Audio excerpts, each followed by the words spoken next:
Hello guys, you are with Vikas sir in the wonderful session of English. Today we'll see the most important and very interesting topic, that is verb. You know verb? Verb is what? Verb is an action. We see which type of action we do in our day-to-day life.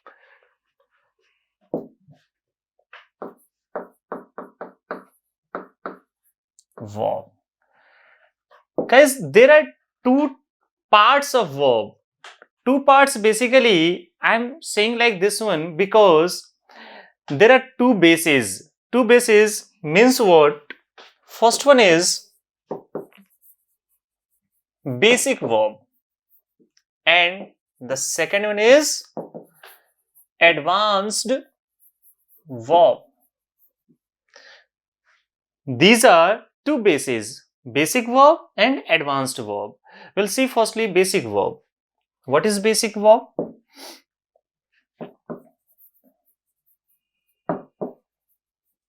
In basic verb, we study helping verb. Helping verb which helps a subject, which helps you can say an action is called a basic, or you can say helping verb. So helping verbs, there are so many helping verbs in English. We'll see here. Firstly, do, does, these are helping verb. We can say did also. We can say has and have. We can say had also. We can say is, am, are, and we can also say was, were.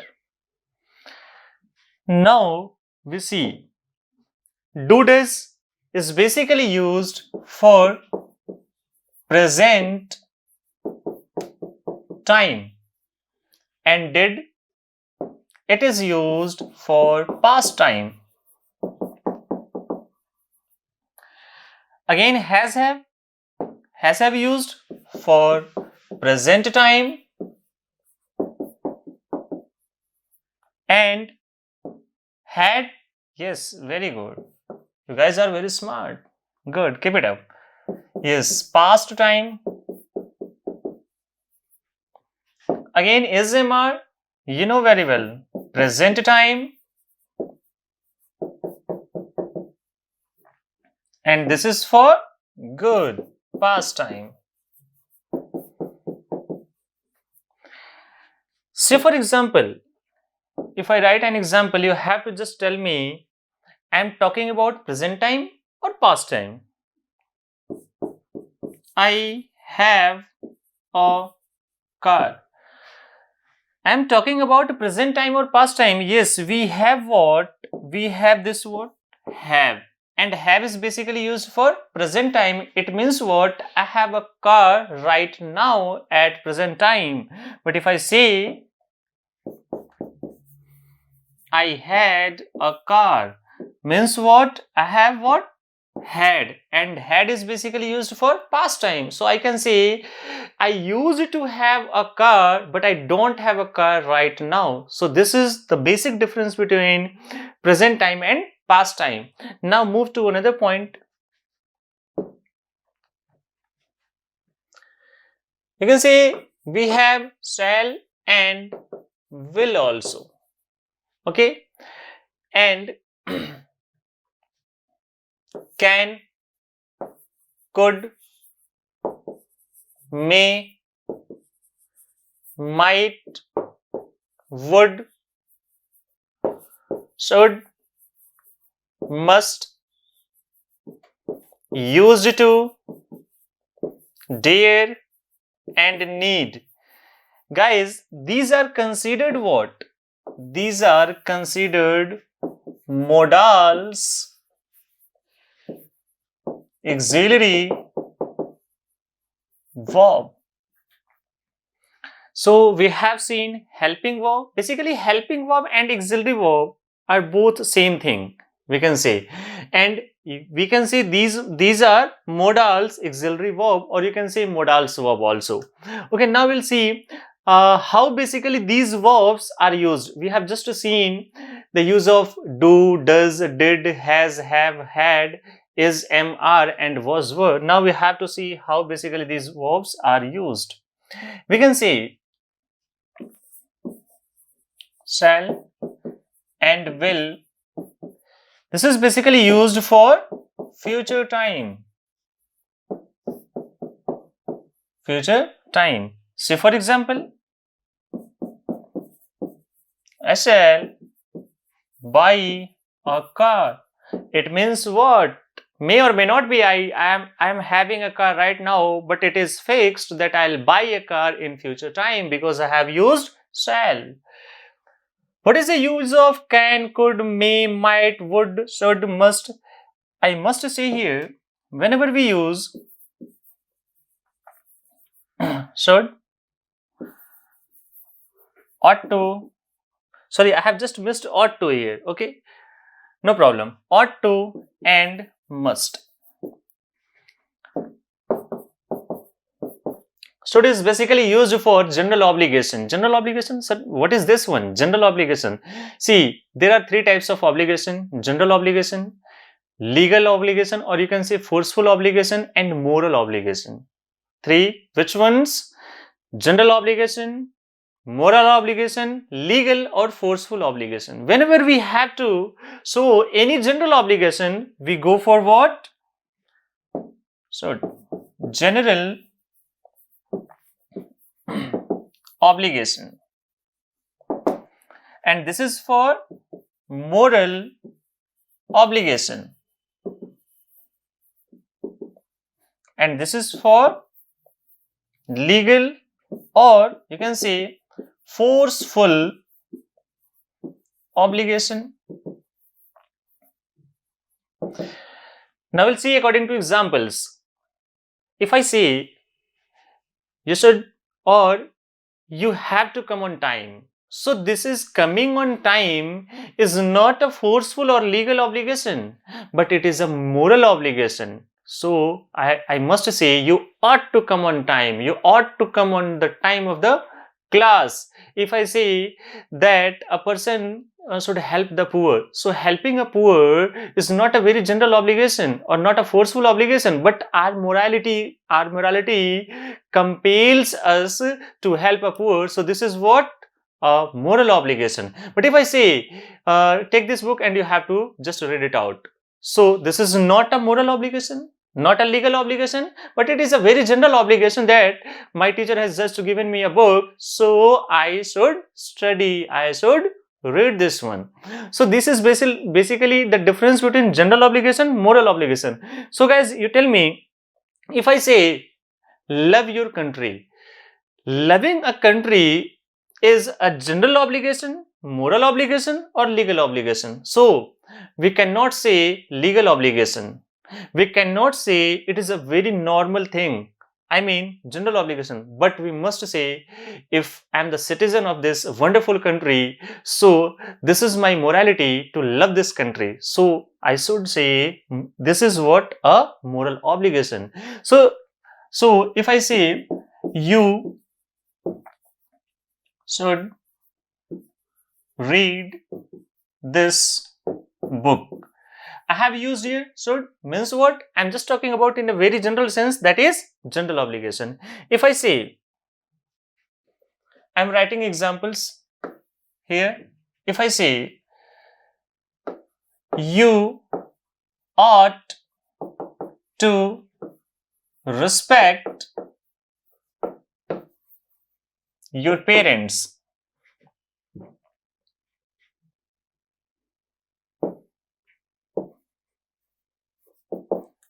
again this is not forceful and not general obligation. This is our morality to love our parents. So we have used here ought to.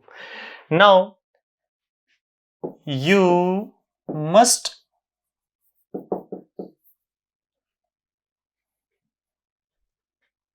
we must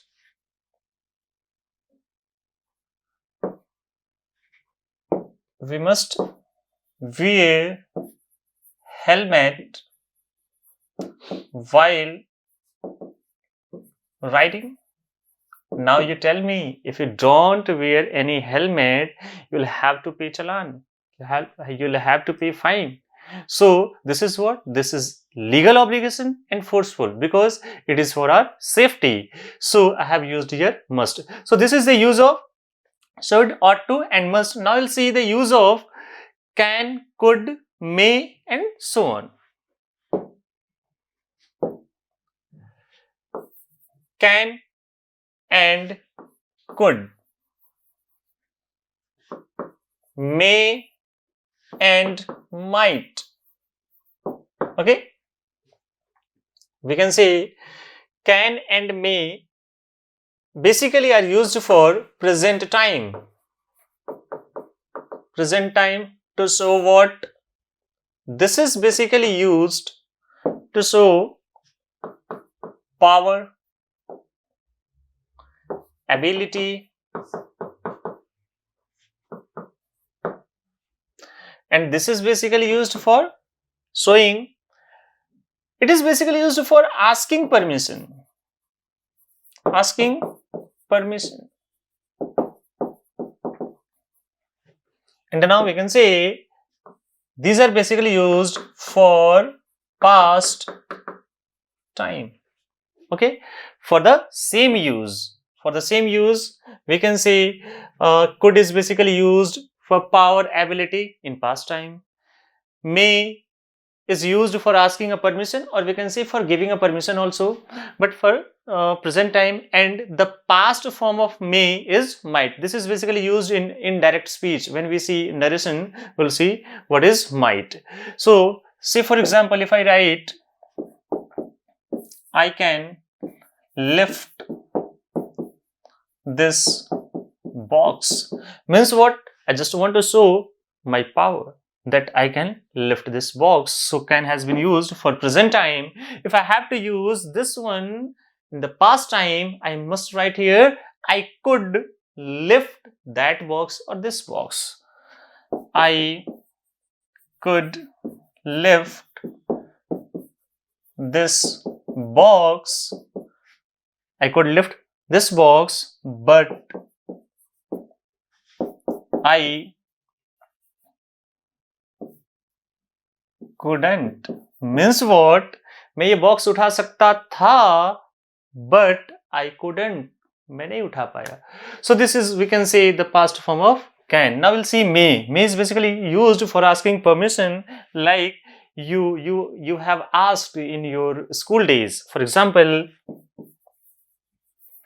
may I come in, sir? We have asked for permission. So what teachers say? Yes, you may come in. We can say. So basically may is used for asking permission for both present and past time, and the past form of may is might. We'll see it in narration. Now move to another point. We'll see used to. Whenever we do any action at present, we can say this is our habit, and whatever we have done in our past, I mean our any habit which was in the past but not at present, will be used with the help of used to. Suppose I had a habit of reading a newspaper early in the morning, but nowadays I am not reading a newspaper. So I can say reading a newspaper early in the morning was my past habit. So I can write that sentence with the help of used to. For example, I used to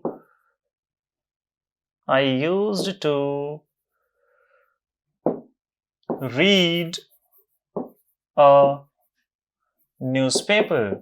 It means what? Reading a newspaper was my past habit, but at present, I am not reading a newspaper. Okay, why?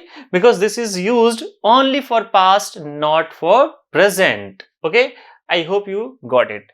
Now we'll see dare and need.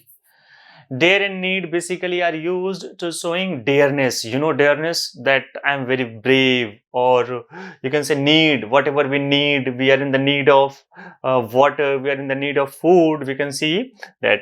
Say, for example, I can say these words are basically used in interrogative sentence and negative sentence. Basically, these are not considered very good for using in, you can say, affirmative sentence. For example, how dare you wake me up early in the morning? Okay, so this is a question.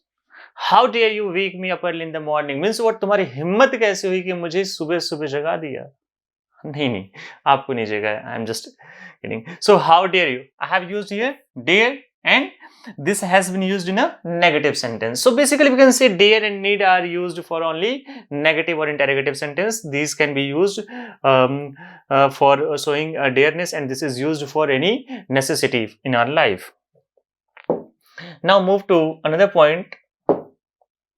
Well, see, I think I have covered shall, will, used to, may, might, could. Yes. Now see, could, would. What is the, see, will is the future form, and would will be its, you can say, past form, past time, and this is for future time. This is basically used in indirect speech. We'll see in the respective topic. Now move to another point. Now we'll have to see what is an advanced verb. Advanced verb, that is the most important verb.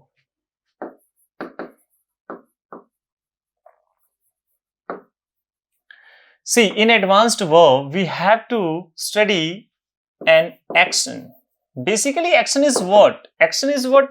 An activity, whatever we do in our day-to-day life. Suppose I'm just teaching you. I'm teaching you. So my activity is what? Teach. You are studying. Your activity is study. So whenever we talk about any advanced verb or we talk about any action, that means we are talking about an activity. So if I say eat, it is what? This is an activity. So any action we do has 5 forms. I hope you know very well. V1, V2, I'm writing it firstly.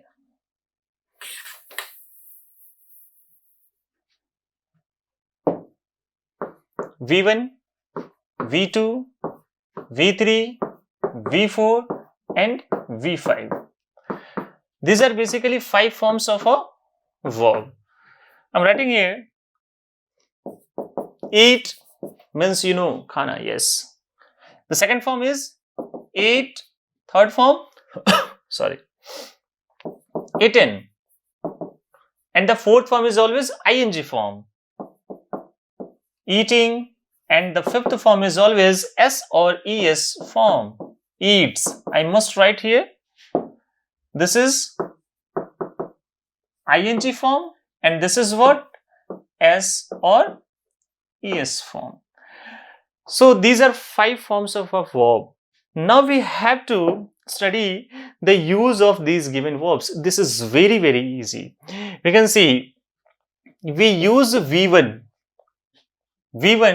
and V5 for present time. We use V1 for present time, and this is also used for present time. If I say, for example, I teach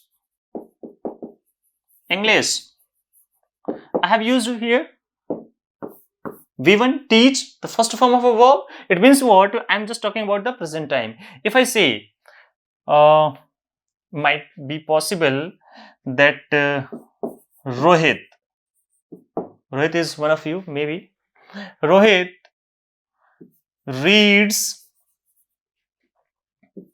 a newspaper. So this is what we have used reads, that is the fifth form of a verb. It means what? We are just talking about the present time. So these two verbs are basically used to show present time. And what is the use of V2? We'll see it. This V2 is used for past time. Past time. Say for example, if I say, I taught English, I have used here what? This is the second form of a verb. It means what? I'm just talking about the past time, that I used to teach English, but right now at present I don't teach.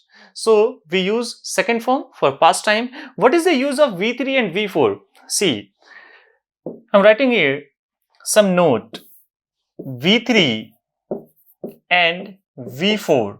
V3 and V4 are used with